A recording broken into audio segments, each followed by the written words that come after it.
សូមគោរពជំរាបសួរពុកម៉ែបងប្អូនប្រិយមិត្តអស់គ្នាហើយនេះគឺជាសកម្មភាពក្រុមកីឡាប្រដាល់គុនខ្មែរនិងគ្រូបង្វឹកដែលគាត់មកញ៉ាំអាហារពេលល្ងាចនៅក្នុងទីក្រុងផាតាយាប្រទេសថៃពុកម៉ែបងប្អូនដែលញ៉ាំដើម្បីឲ្យមានកម្លាំងដើម្បីត្រៀមប្រកួតនៅថ្ងៃស្អែកពុកម៉ែបងប្អូនហើយសូមពុកម៉ែបងប្អូនចូលរួមគាំទ្រទាំងអស់គ្នាដើម្បីលើកស្ទួយវិស័យគុនខ្មែរយើងទាំងអស់គ្នាពុកម៉ែបងប្អូនប្រិយមិត្តហើយនេះគឺគាត់សកម្មភាពគាត់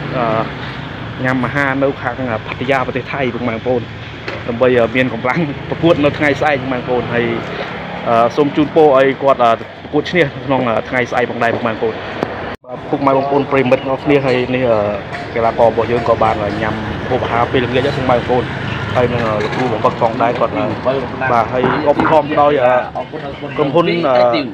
VATIV បាទពុកម៉ែបងប្អូនដែលជាក្រុមហ៊ុនរបស់អ្នកបញ្ញាវឌ្ឍនៈផងដែរដែលគាត់បាន sponsor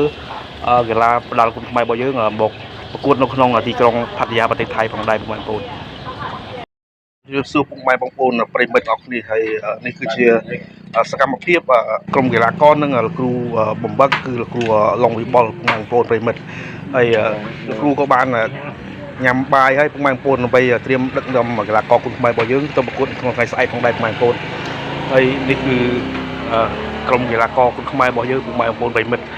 ហើយគាត់ឲ្យផ្សារអាហារពេលល្ងាចដើម្បីមានកម្លាំងដើម្បីប្រកួតនៅថ្ងៃស្អែកផងដែរពុកម៉ែបងប្អូនហើយឧបត្ថម្ភ sponsor ដោយក្រុមហ៊ុន VATIV របស់អ្នកបញ្ញាវឌ្ឍនៈផងដែរពុកម៉ែបងប្អូនប្រិយមិត្តហើយសូមពុកម៉ែបងប្អូនចូលរួមគាំទ្រគុនខ្មែររបស់យើងទាំងអស់គ្នាពុកម៉ែបងប្អូនប្រិយមិត្តហើយ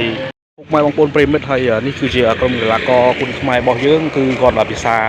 អាហារពេលល្ងាចហើយគាត់ក៏បានដើរទៅទស្សនានៅសង្វៀន GF Boxing ផងដែរពុកម៉ែបងប្អូនហើយតោះនេះគឺលោកគ្រូគាត់បានដឹកនាំការប្រកួតក៏ដើរទៅទស្សនានៅសង្វៀនផ្ទាល់តែម្ដងពុកម៉ែបងប្អូនប្រិយមិត្តក្នុងសង្វៀន GF Boxing ទីក្រុងផាតាយាប្រទេសថៃពុកម៉ែបងប្អូនប្រិយមិត្តរបស់គ្នាហើយថ្ងៃនេះគឺយើងមកទស្សនាការប្រកួតមុនការប្រកួតរបស់យើងមួយថ្ងៃពុកម៉ែបងប្អូនប្រិយមិត្តហើយមកចូលរួមគាំទ្រទាំងអស់គ្នាពុកម៉ែបងប្អូននៅសង្វៀនផាតាយា GF Boxing នៅទីក្រុងផាតាយាប្រទេសថៃពុកម៉ែបងប្អូនប្រិយមិត្ត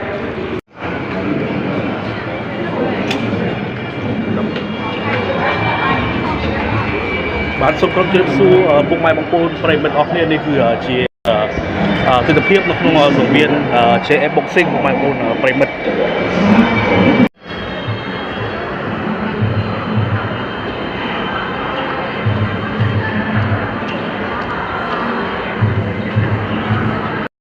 ពុកម៉ែបងប្អូនប្រិយមិត្តអស់គ្នានេះគឺជានៅក្រោយសង្វៀនក្នុងការរៀបចំខ្លួនមុនការប្រកួតរបស់កីឡាប្រដាល់របស់យើងពុកម៉ែបងប្អូនប្រិយមិត្តអស់គ្នាហើយនេះគឺ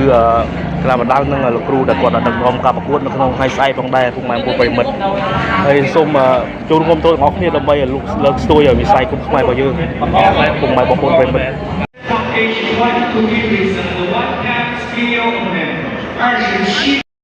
បងប្អូនប្រិយមិត្តអស់គ្នានេះគឺជាការប្រកួតនៅក្នុងទឹកទី1គឺកីឡាករកម្ពុជាគុនខ្មែររបស់យើងគឺជួបជាមួយនឹងកីឡាករថៃបងប្អូនប្រិយមិត្ត